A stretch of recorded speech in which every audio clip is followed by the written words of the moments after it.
Baguio City naman, isang programa ang isinagawa para sa mga veterano habang tiniyak ang patuloy na suporta at programa para sa mga veterano at sa kanilang pamilya.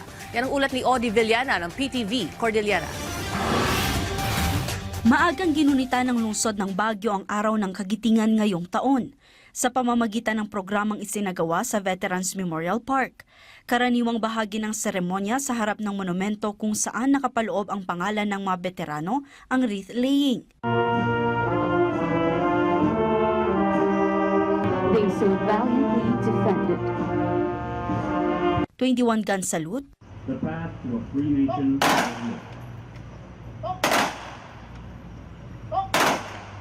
at candle lighting.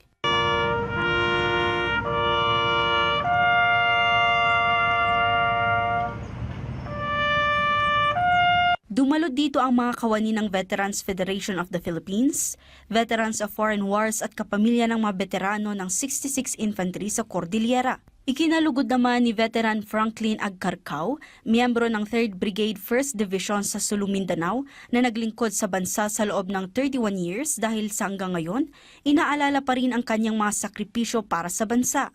Okay naman kasi natin yung nakaraan. Ang sakripisyo natin ng ating mga magot. Yung nasa na kami doon na magulo, kapwa Pilipino, kinalaman yun ang mahirap. Ipinaalala naman ni Mayor Benjamin Magalong ang kahalagahan ng pamana ng mga bayani na dapat ipasa sa mga susunod pang henerasyon. Ang kagitingan ay hindi lamang nasusukat sa laban ng digmaan. Hindi ito eksklusibo sa mga sundalo na umarap sa panganib ng bala at kanyon. Ang tunay na kagitingan ay makikita sa bawat mamamayan, tumatayo para sa tama, kahit mahirap, kahit delikado, at kahit walang kasigaruhan. Ibinahagi naman ni National Vice President of the Veterans Federation of the Philippines, Sons and Daughters Association Mike Villarreal, ang mensahe ni Deputy Speaker Raymond Mendoza. In a world still marked by conflict and uncertainty, the greatest tribute we can offer our veterans is this.